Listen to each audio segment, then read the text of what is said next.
was I really going? Well, the depth of this man. Sometimes I just want to rent a car and go, you know? I do know.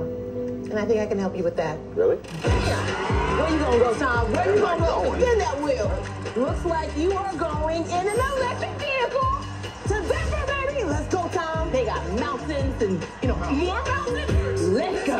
What is happening here? Of course. How are you guys doing? It's today, I think, is my Brazilian ex-girlfriend's birthday, June 27th. And I'm leaving the Starbucks at REI. We're after Plant River. I just took a walk, got some coffee, and I'm holding my 1 terabyte phone. That's how I make all my videos. I just have a 1 terabyte phone. It also has my Lyft app. But folks, this is where I live. Now I have a lot to talk about, a lot to share with you, and here's the deal. I've been on with Tony Robbins and Dean for like 2 months since my dad's 90th birthday, April 24th, 2023 again. This is a picture of my dad in Arizona City at his home with my sister Kathy and Janet on his 90th birthday, April 24th, 2023. And it was the same day again as The Art of Living with Matthew, Dean, and Tony Robbins that I watched here in my downtown Denver mercantile loft. I at least suspect we pushed the different wheel, we're spinning out of control. It grabs my head. After about 10 times of this, I learned to just train myself, boom, and not look back. Keep focusing where I want to go. Even though I'm still skidding in that direction, keep focused where I want to go. And sure enough, the wheels will catch. So now here's the question, important question for you. If you focus on what you want versus what you don't want, are you guaranteed to get what you want? Yes or no? Put it in the chat. Yes or no? Put it in the chat. Well, the answer is no, you're not guaranteed. But if you focus on the wall, are you guaranteed to hit it? And the answer, as you well know, is yes. So it's all about increasing our probabilities. That's what gives us the breakthroughs in our life. So how do I, in a short little moment, what can I give you? Well, I want you to know your life, when it's controlled by invisible forces, the most important thing that controls your life are 3 decisions. You're making them right now. But most of them make these decisions unconsciously. So whatever happens in our life, usually what happens is we have the same experiences day after day because we make some of the same unconscious choices about what to focus on, what to feel, etc. So let me give you 3 decisions that I want you to look at. That if you just looked at these 3 decisions, you could change your life today. Because I want to get real pragmatic with you as well. So the first decision we all make, and by the way, where this came from is I told you when I was fed when I was 11 years old, no food, it's Thanksgiving. My mom and dad are saying things to each other that you can never take back after you said it. And my mom's let my dad know how he's completely left his family in the cold. And we went to starve. We had crackers and some peanut butter, but we weren't going to have a dinner.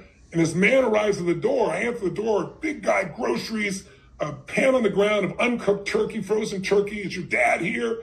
I thought it'd be the greatest day in the world. It wasn't. My father was insulted and angry. Without telling you the story, because I don't have enough time, all I can tell you was he did not respond well. He took the food, slammed it down, and was angry. And shortly after that, he left our family. Because he made these 3 decisions, I realized this years later, differently than I did. Not better, just differently, so he had a different life. The first decision that controls your life is what are you going to focus on? Right now, in this moment, there are millions of things you could focus on. You could be focused on where you're going to go after this, what's been talked about, what you want to do with your life, what are you going to have for lunch, right? You can focus, what was just said, anything. You could focus on the blood rushing through your left ear. You weren't thinking until I mentioned it, or the feeling of your clothing against your skin. You're not usually noticing that. But sure enough, whatever you focus on, you're going to feel. Please write down, focus equals feeling.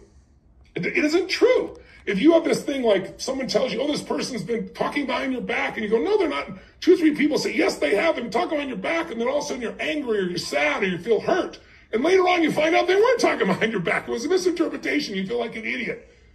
But it's real to you when you focus on something. So you got to consciously choose what to focus on. If you focus on something, though, the second decision your brain makes is, what does it mean? So let's say you're supposed to meet your husband or your wife for dinner for 7:30. You get there at 7:30 and they're not there. Well, you focus on it, but you give it a meaning. What's the meaning? Well, some people get really worried. Some people get really angry. I'll ask people in a big seminar, 7:30, they're not showing up. What are you feeling? One person goes worried. Another person goes pissed off. Well, it's only 7:30, right? But what if it's 8:30? What if it's 8:30, you've been there for an hour, they've not called, they've not shown up, they've not texted, now what are you feeling? Person goes, really pissed off, really worried. One woman says to me, full, I'm not waiting for the bastard anymore. Right? But the difference is not based on just focus, it's the meaning you gave it. One person, meaning they imagine they're in a car accident, so they're worried. The other person imagines they're screwing around with somebody else. And whatever you focus on, whatever meaning you get, creates emotion. And the emotion shapes your life. Is the meaning, this is the end or the beginning? If you think this is the end of a relationship, you're going to behave very differently than if you think it's the beginning of a relationship. In the beginning of a relationship, what will you do for somebody? Make the sound of what you're like when you're really and totally in love. Go ahead, make the sound of being in love out there, guys. You can do it. For some of you, it's been a while, I can tell just by that, okay? But if you're really totally in love, what do you want to do for somebody? Anything, whatever you want. Hey, would you take out the trash? I'll take out the trash, of course. What else could I do for you? Right? I love you. But after 7 days, 7 weeks, 7 years, or 7 years, somewhere in there, someone goes, could you take out the trash? And go, what do I look like? Your janitor? Right?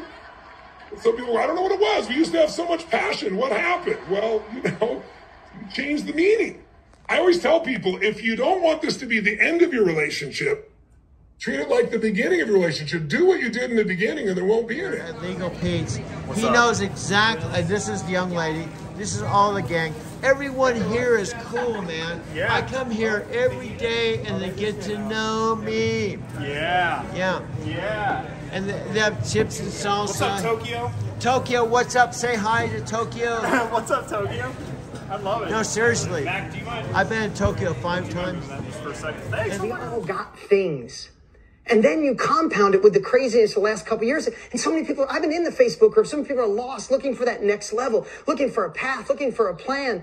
And this guy gives us a better perspective, like a different set of lenses to look through. And that's why we were so excited to help bring this event to reality, to bring this event to you guys today. Because who's ready for another level? Right? And here's what I know. I've been doing this a long time, 27 years. My partner, Tony, for 45 years. But here's what I do know, is we might come from different backgrounds, different countries, 150 countries, not 150,000, but KK was in the mix, right? We all come from different, maybe different religions, different politics, but there's one thing we all have in common. We all know we were meant for more. More love, more joy, more abundance, more happiness, more freedom, more income, more impact on the world. So who can admit we are meant for more, and that unites us today, right? And the other thing is we have this opportunity to look into a better future for ourselves. And the reason I believe McConaughey is so good, the guy's been journaling for over 30 years. So when you journal, you get to see patterns. This pattern helps me be successful. This pattern helps me go in a different direction, right? And he loves to say, I'm not making A's and straight A's and everything. But think about this. I got to see behind the scenes, behind the curtain, on the amazing relationship with his wife. And it's unbelievable. I got to see behind the curtain of the father that he is, the work he does. He is a hustler. The work he put in to make this event live is unbelievable. Hey, I'm trying to focus over here. Can we like I'm trying to do an opening here. Just giving you a little background. Right. We travel everywhere. I love this stuff. Obviously, he'll be here in 2 seconds. I want to end with this. You have no idea the work that went into this and creating something for you to tap into that full potential, to live into the person you're meant to be. So can we commit to staying all day? Can we commit to going all in? Can you put it in the chat? I commit, or I'm all in, McConaughey? Well, great. Without further ado, Mr. McConaughey.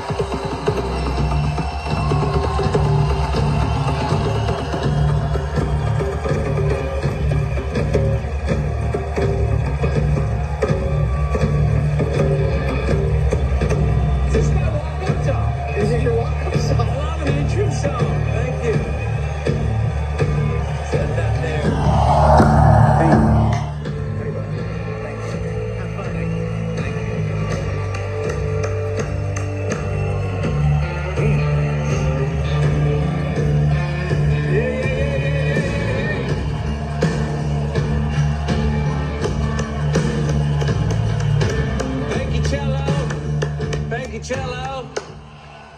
Woo! Thank you, Dean. You know, after publishing Green Lights, I was bombarded with the request to go deeper into the approach and reveal some process. And that, serendipitously, is when Tony and Dean called saying, hey, McConaughey, we love your book. We want to go deeper and get even more practical with it. I said, yes. And here we are. After 8 months of creating this project, this one, live, right here, right now, with you, we have all intentions today of supplying what you demand. Dean and Tony, your ability and desire to influence so many people in such unanimously positive ways is truly inspiring. And the fact that you're out to do more than just inspire, you know, you're actually here to transform. Amen to that. And thank you for giving me that call. So thank you, Dean. Thank you, Tony. Also Marie, Trent, Carissa, and so many other talented folks behind the scenes, all right, for choosing to make the time and do such specific and high-end work that we finally get to share with you today. All right, now, here's the biggie. Thank you. All of you. Over 2 million of you. You had a choice. You ain't got to be here. You be doing whatever you do every other Monday or any other time, but you're not. You're here. You made the time. You chose to take the risk, and you showed up. Thank you. Seriously, thank you for not being lazy with yourself. Thank you for being humble. Thank you for being curious. Thank you for being willing to learn. Thank you for being so generous with yourself, for being honest and brave enough to interrogate and investigate yourself. Because we all know it's a whole hell of a lot easier not to. Thank you also for not being afraid of change and admitting that you want and you need more. Thanks for being courageous enough to find out what the heck your more is and take the journey to get it. Basically, I'm saying thank you for investing in yourself.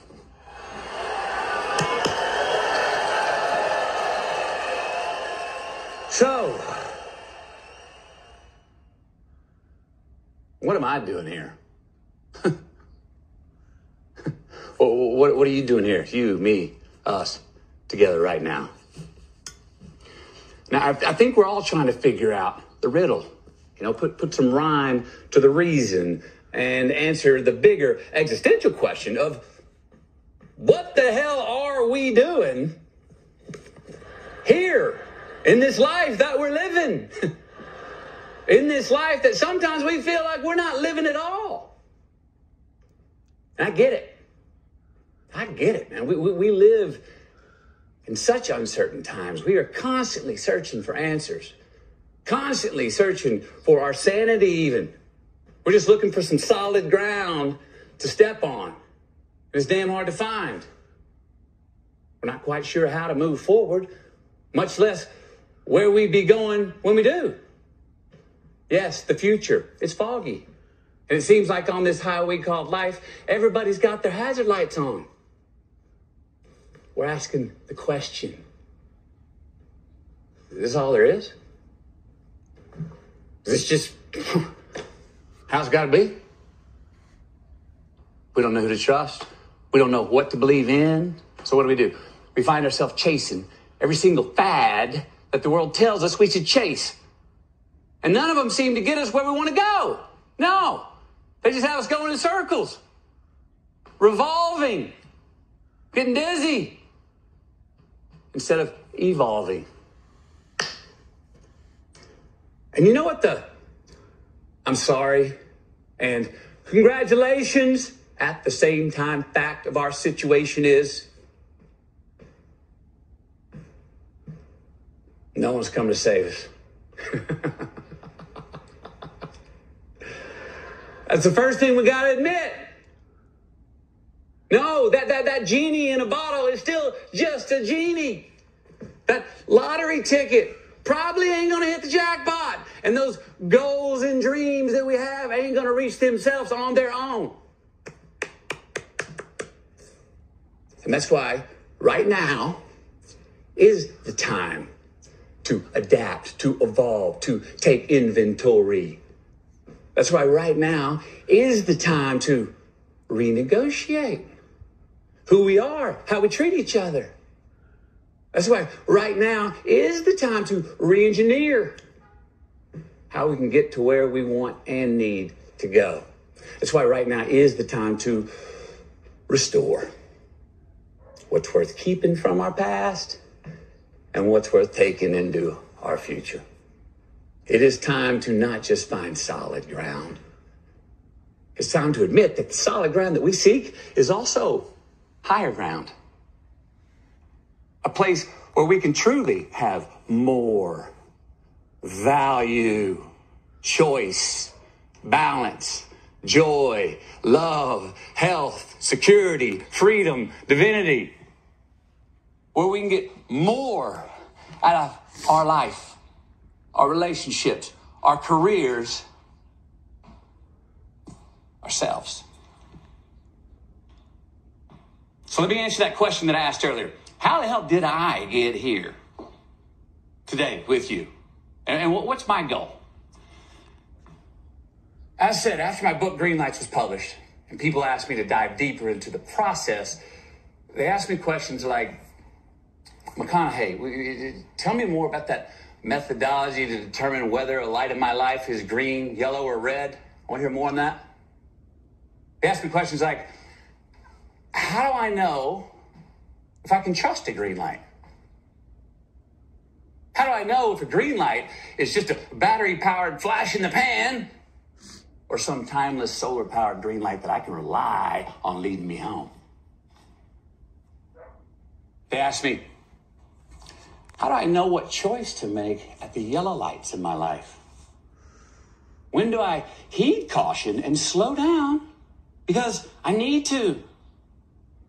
And when do I put the pedal to the metal and blow through that damn thing? They asked me about those red lights. I said, how do I trust and believe that there's actually a gift for me in every red light that stops me in my tracks? They also asked me, what do you mean by the art of living? Well, I needed to ponder those questions. So, alone, I went to my favorite office. I buckled up in my favorite seat. And I started crossing the highways and byways of North America. Yes, I took a road trip. And I kind of just let life go. And when I was a kid, I never thought I could afford it. When I moved here, I'm like, I could never afford it. And then life gobbles you up. Now, this is just one of mine. I had lots to be a dad and all that stuff. But I was walking the property yesterday, and I realized on my wife's birthday yesterday, I was like, God damn it, she sparked it in me. When we were driving around and we were driving by farms, when we were here for just a weekend, she's like, then why wouldn't you do it, Dean?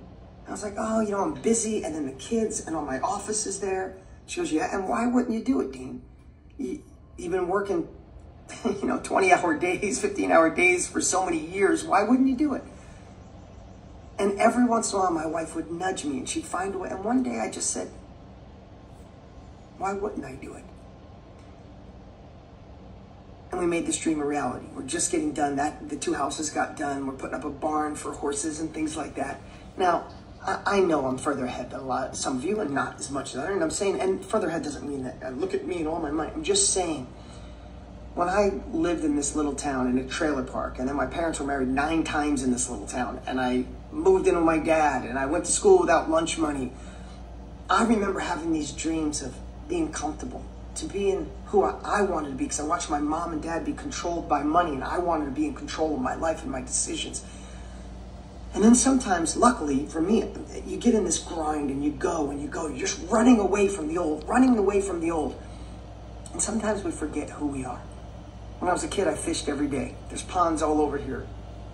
I haven't fished much in 20 years. I love fly fishing. I love fishing, and I lost sight of that. I lost sight of a lot of things that became me, that were me. And I got to just take a walk yesterday. And I'm sorry if this is not the deepest, it sounds personal, but something happened to me yesterday that made me realize that I thought about, this is all of us.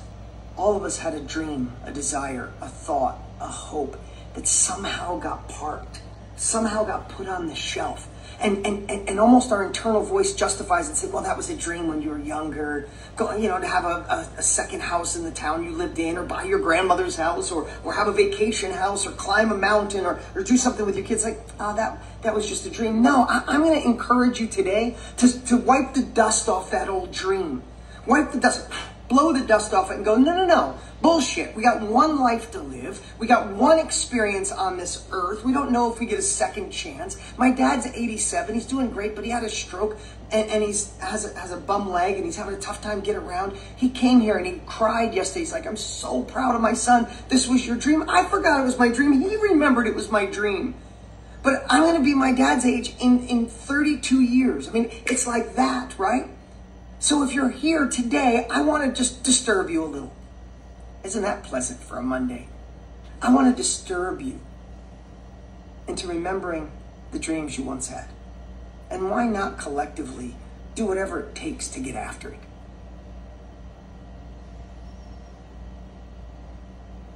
I know you can forget it along this journey. And again, I'm beyond grateful for the success I've had. But even with the success I've had, if I don't stop and think about the things that are driving me in the first place, then you don't get there. So they go hand in hand, because now that I'm here, I want to do more. We planted maybe I'll record a video if you guys care and I'll show you, but we got a big garden planted out back and there's cool things that are happening here, right? I want to do better. I want to have more time here. We're going to spend 3 weeks here. I'm going to work. You'll see this background and this is where I'm going to be for 3 weeks working every day. But God darn it, I almost missed this. And my wife is so happy and my son's outside fishing and they're taking walks. It's unbelievable. But it's not about me. It's about you. And today, I'm hoping to just spark something. And remind you. A reminder service of that dream.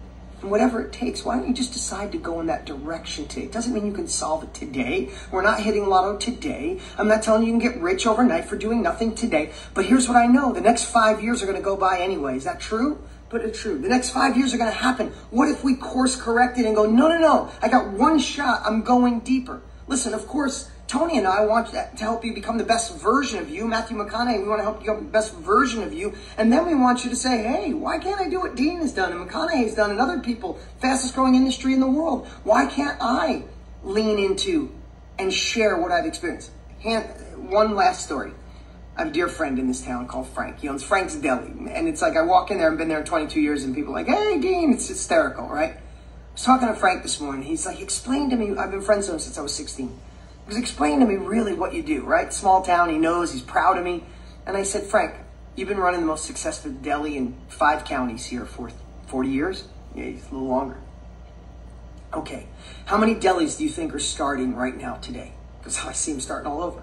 Ever walk in a deli and see all the mistakes they're making? He goes, in a minute, I can see exactly what mistakes. I said, okay. Do you know how valuable your 40 years in this industry are? He owns a third of this town. He owns every apartment in town, all funded by this deli, right? I said, do you know how valuable your last 40 years of experience are? You could condense decades into days. You could literally help people starting delis on how to expedite and take a 10-year learning curve off just like that. He went, oh my God, Dean, I get it. I said, what would it be worth to you to go back at this age? He's 62. I said, what would it be worth to you right now to go back to your 22-year-old self when you started this deli and spend a day? He said, millions. I said, that's what Tony and I do. We help people first live into their full potential. Secondly, I have an asset here that's valuable. I'm going to share it. Coach, mentor, course creator, do a podcast, do a Zoom, be a consultant. And that's the evolution. That's what we teach. And we love having you part of the family. Along the journey, you get cool stuff like new courses and Matthew McConaughey and all this rest. All right, guys, I hope that inspired you today. I hope it wasn't too much about me. It just happened to be an emotional day yesterday with my wife's birthday and returning here and walking this property and driving by my childhood home and seeing my friends from high school. While simultaneously, I love the hustle. I will never stop working. I set this office up so I could work my tail off while I'm here because I love what I do. I get to be the spark. I get to help me and Tony and Matthew. We get to help just light a fire. And these Mondays are to remind you to don't let that fire go out. Get disturbed with inaction. And each week, I love to get you to re-anchor yourself. If you're ready to keep moving forward, if you're ready to blow the dust off an old dream, I'd love you to do one of two things. Below, tell me what dream you're going to reignite. Below, I'll read 100% of them right now. Or just say, I'm in. And then if you say you're in, don't just get off and do. Start exploring, start thinking, put that dream up on a board and let's stay together. Let's stay connected and let's go get after that dream. Remember, put it in your calendar. August 1st. Tony, myself, and a surprise guest you're going to want to see. Plus, there's amazing guests. If you know, well, I'll let you see here in a little bit. But we got some surprise guests. It's 5 days. It's going to be amazing. Put on your calendar, August 1st, probably 11 o'clock Pacific Standard Time, something like that, 10 o'clock Pacific Standard Time. We'll get you the details. We'll make sure you get an invite. You're our guest for free. We'll make sure, but you set the time aside. We can't wait to see it. If you didn't see McConaughey training, go see it. And if you want to grab a journal, links above. Go blow the dust off that dream. And together, let's get after it. Appreciate you. See you soon. Along this Apple Maps, I want to talk about my road trip, my road tripping history, because I really connected with Matthew's green lights and all the road analogies. One of my last loads with Knight Transportation I got was my DM, or my driver manager, gave me a load all the way from Phoenix to upstate New York, specifically Buffalo. And on that load from Phoenix to Buffalo, and two things happened. It was real magical. And I want to point out, without Knight Transportation, without driving a truck, probably these things wouldn't have happened. One of my dear friends I've known, who I originally met in Denver, she lived in Denver for years, just like my friend Chicago. In fact, Chicago met Pat.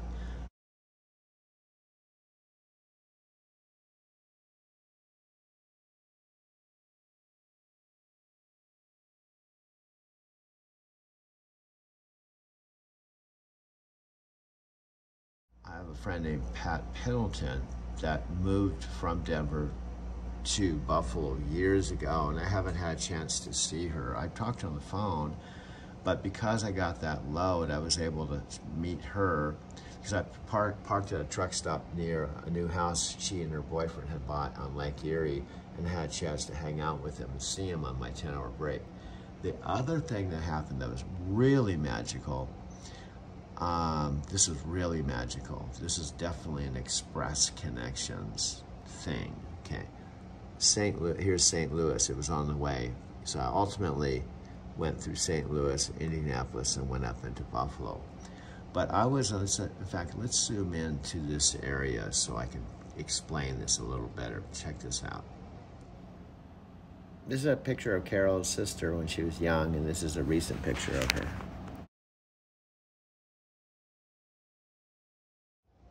Here's Kansas City. Here's St. Louis. If you're not familiar with, Kansas City is on one end, St. Louis is here. I used to take the back ways. The back way is Oklahoma City here, and further south is Dallas. Okay, so we got Dallas, Oklahoma City, and Kansas City. But here's the deal. I was taking a break, and I frankly, I can't remember, but it's a little town in this area. I took my 10-hour break. Now here's the key point. I took my 10-hour break, and I was on my truck, and I was thinking about my girlfriend, Carol Cook, who I met in Encinitas, and I was involved in a relationship in Encinitas years ago, age 24, who shot and killed herself on December 30th, 1976, bled to death. And I met her sister. Carol and I took a trip from Encinitas all the way up to Seattle, Washington to meet her sister, Cynthia, right? Cindy, Cynthia, Carol's sister. Awesome story. Again, it's going to take more than 20 or 30 seconds to tell the story, but the high points are as follows. I was thinking of Carol, my girlfriend who shot and killed herself when I was 24. I did not have a picture of her. I was in Kansas going to Buffalo, New York.